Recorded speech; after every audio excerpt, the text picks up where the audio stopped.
have to welcome you to Bill and Ted's most excellent facing of the music.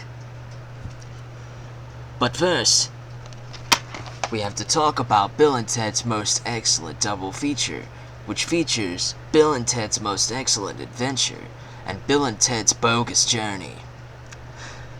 Why do we have to talk about these two deleted into this? Because, you know, this is the trilogy feature, whatever. I'm not gonna keep that accent up.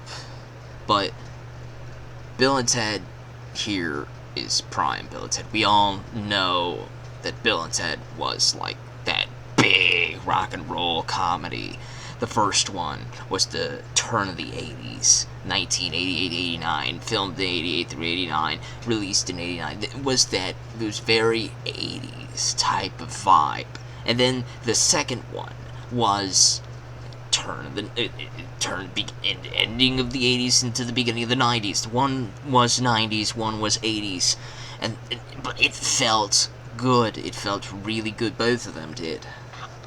And honestly, at the ending of Bogus Journey, it felt like they did it all. Like with the end credits showing you what Bill and Ted did throughout their careers, rock stars, with alongside Death, who is not on the cover here, but is right there. I don't know if we have a larger picture here. There you go. That's all you get. Doesn't look too good, does it? No. But so Bill and Ted and Death formed the new Wild Stallions that was supposed to have united the world and made them rock gods, which showed you in the end credits, throughout the end credits of their timeline at the end of Bogus Journey. So you think, alright, there's not that much more left to tell. Why do we get Bill and Ted Face the Music then? Why did there have to be a third movie? And why did it have to take 25-ish years to make? I don't know the answer to that. I don't know the answer to that. But what I can tell you is that Alex Winters looks perfect. He has aged 25 years, but he has kept that accent. He has kept that youthful vibe about him. Alex Winters probably improvs and impersonates Bill. He plays Bill at parties and all that crap, you know, because he's not the big Keanu Reeves, not the superstar anymore. He's not a superstar like Keanu Reeves. That is clear enough to see. So Alex Winters' one of his biggest things is probably Bill. So when he's at parties, when he's at conventions and stuff, they're probably always asking him, hey, can you do the Bill voice? And they get him to do the Bill voice. So he's kept that up. He's very well versed in Bill. It's almost like stepping right out of this movie. He's perfect. I have a couple problems with Keanu Reeves here.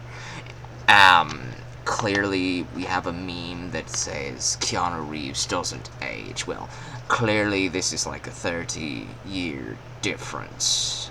Yeah, he aged a little bit, that's fine. It's fine. He looks great for his age. I have nothing wrong with that. But it doesn't seem like Keanu Reeves has practiced his Ted as much as Alex Winters has practiced his Bill. While Alex Winters comes right back into the Bill role perfect, swinging right out of the back, home run hit. Ted doesn't exactly sound exactly like his former Ted. The accents, the mannerisms, the exaggerated whoa, you know, he doesn't do it as exaggerated as we expected him to do throughout these two films. In this one, we don't see that as much.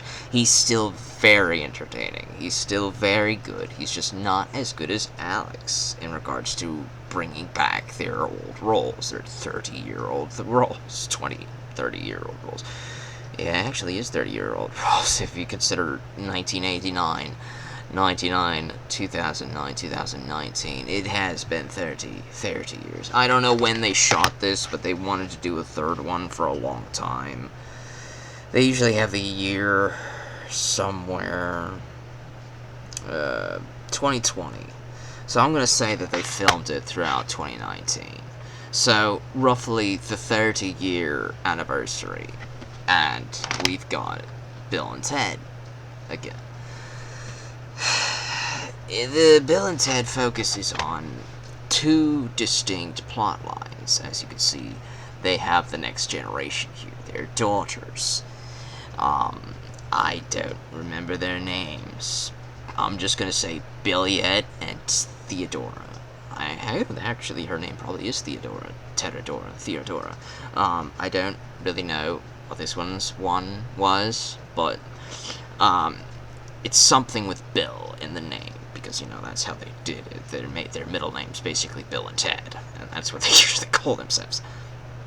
In the story, we have a 25 to 30 year time skip, and Bill and Ted are losers now. They're no longer rock star gods like they used to be. They kept some of the stuff that they showed in Bogus Journey. They kept that the band broke up with death. They kept that part.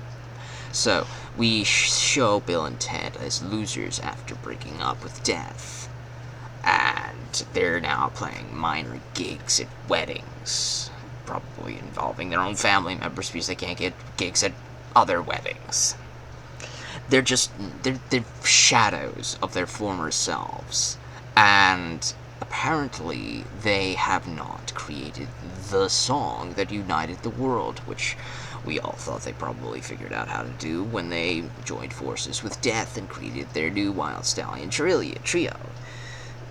As far as I remember in the end credits of this, it's been a while, but as far as I remember, they broke up with Death, but then they reunited with Death. And the reunition caused the great, big return, you know? So, that's what I think remembered happened in the end credits of this. You can always look it up.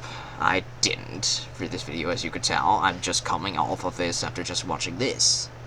So, in this, they're losers instead of the big rockstar gods we expected them to be. Because we're using the pass the torch trope. We're passing the torch from Bill and Ted onto their daughters. The daughters kind of had to be made because of these two films, because these are the two that create the song that unites the world, not Bill and Ted. I guess I can get behind that. I could get behind that they're trying to inspire the next generation. But George Carlin clearly told us that Bill and Ted were the ones who were going to do it. But I guess they reinterpreted George Carlin's prophecy to say that you needed Bill and Ted to go back in time to find two medieval princesses, to bring those two medieval princesses to the present timeline in order to commingulate with the two medieval European princesses to create their daughters, which are impossible anomalies because their mothers are literally from 700 to 800 years ago. Their mothers are literally far back in time. And that anomaly, I guess, creates some sort of prodigious time-spacey, wacy thing. And when Bill and Ted go to the future to try to write their song, the daughters go on their own excellent adventure. They basically redo the Bill and Ted Excellent Adventure, but with the daughters instead. So the daughters go throughout time to pick up history's greatest musicians. Jimi Hendrix on guitar. Is it Nat King Cole? No, not Nat King Cole. Louis Armstrong. Louis Armstrong with the trumpet. They get him.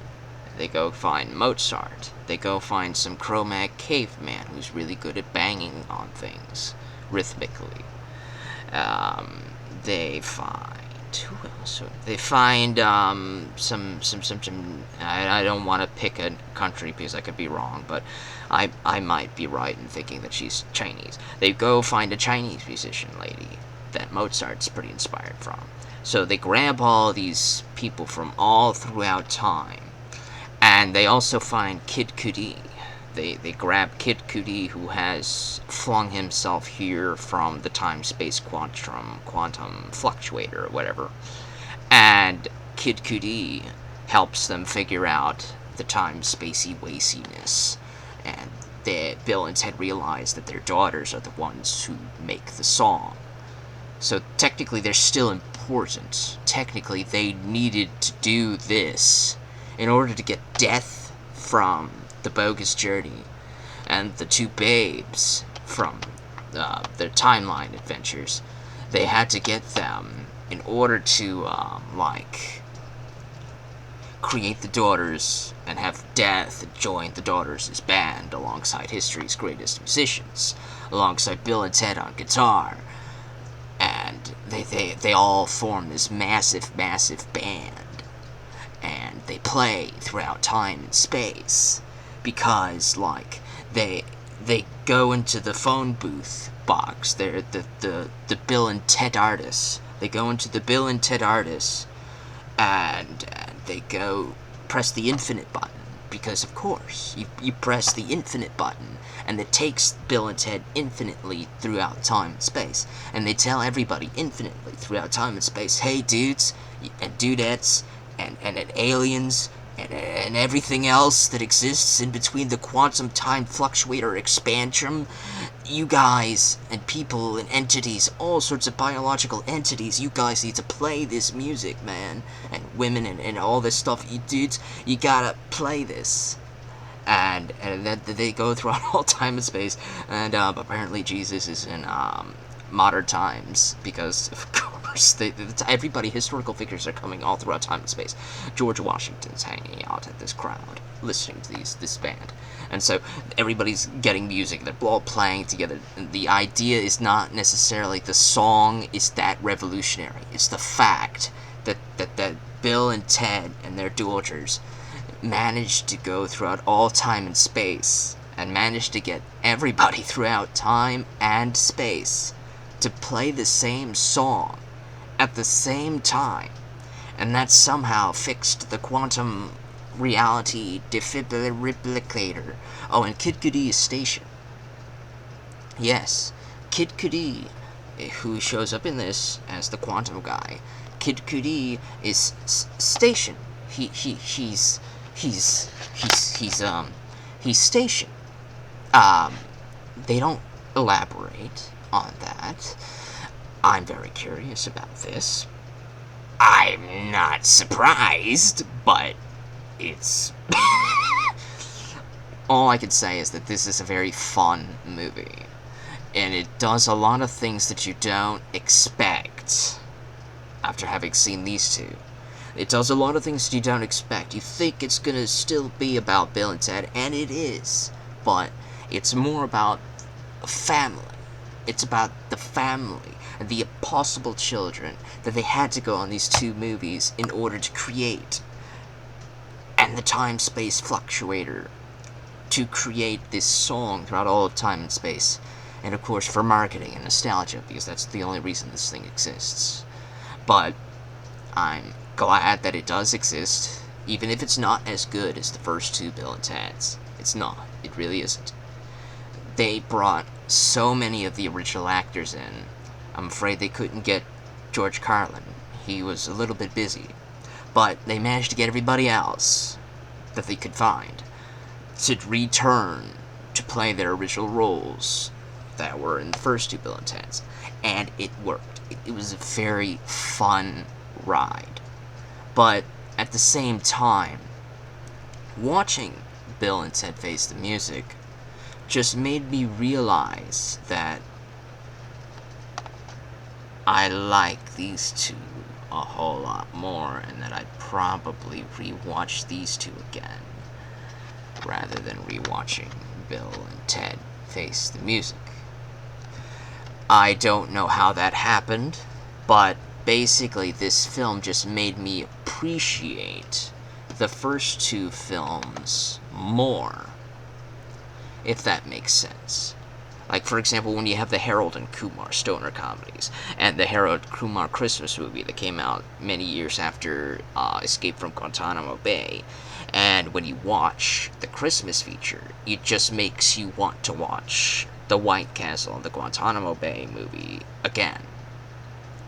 If that makes sense. It just makes you appreciate this more, because they were so good that they just had to just make this again, but follow up the storyline, because they didn't want to just remake this. They just wanted to make a third one, but they realized that they couldn't just make a third one completely original and stuff like that. Like Bogus Journey, they did a lot of things that were a lot different than The Excellent Adventure.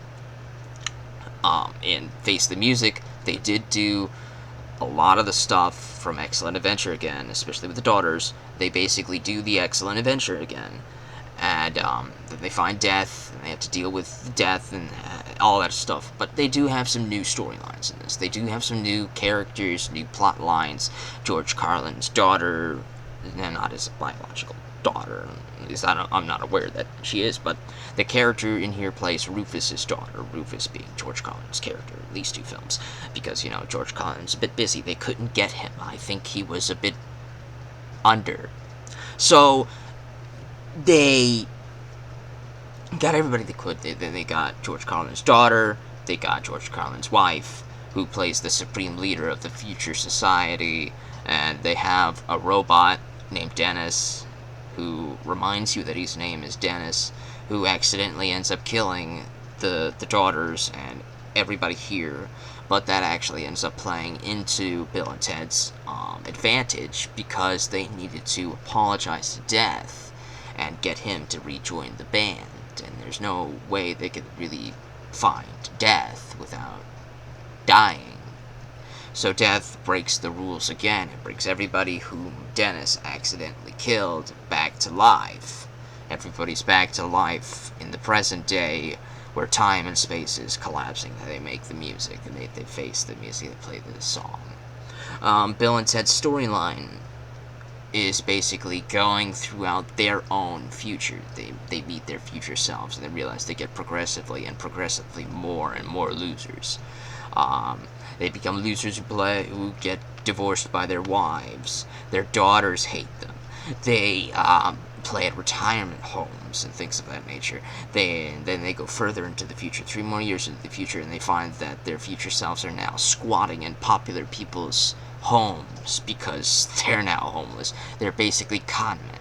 And they go all the way to their end, the end of the road, the end of the line. They're now in the old people in the retirement home. They're on their deathbeds. They go there to see their future selves on their deathbeds. And these people are the wise ones, the wise Bill and Teds. And they say that there is an infinite number of alternate realities and alternate timelines, and an infinite number of alternate Bills and Teds. And that this future is not their future, doesn't necessarily have to be their future, but in this future, they created the riff, the ultimate riff. They created the ultimate song that was supposed to unite and create the world, do all that stuff. So they give the past Bill and Ted, the future Bill and Ted, give the past Bill and Ted the jump drive that contains the riff that they need to listen to. And so their past selves, the present selves, and their future selves have a little moment.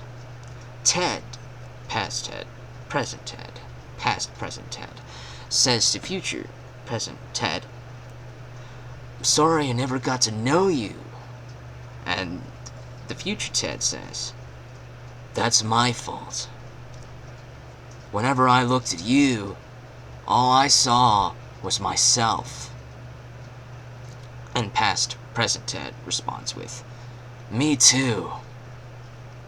And so, after that revelating scene, the Bill and Ted go back to the past and get killed by the Dennis the robot. They meet death, and they go back and they make the music. The plot is not super strong. It's not the strongest, ultimate, plottiest plot of all plots. It's just a fun movie. It's a fun movie. But it's just not as good as the first two Bill and Ted's.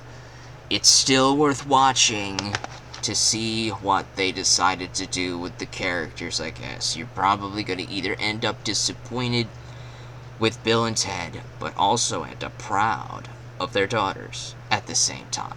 At least that's what happened to me. I ended up being a little bit disappointed in Ted. Proud of Bill for basically keeping the exact same look.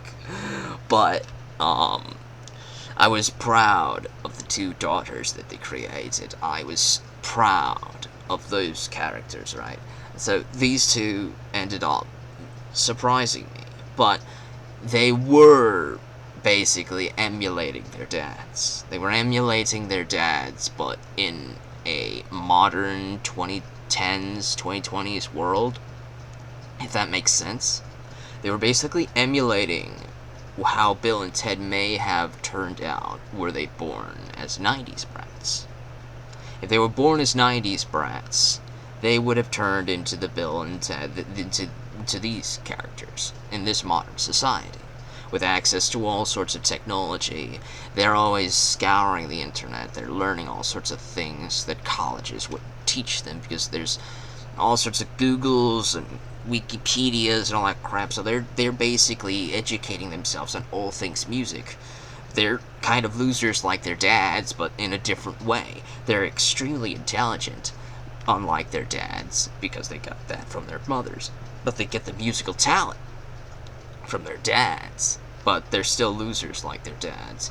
But then they realize that they don't have to be losers, that they can use that musical talent, that virtuosity, to create this ultimate time-traveling band that includes Kid Cudi, who is Station. Kid Cudi is Station. He's Station. Okay, alright. Well, I think I've said everything that I could say about this. Be excellent to each other, and party on, dudes.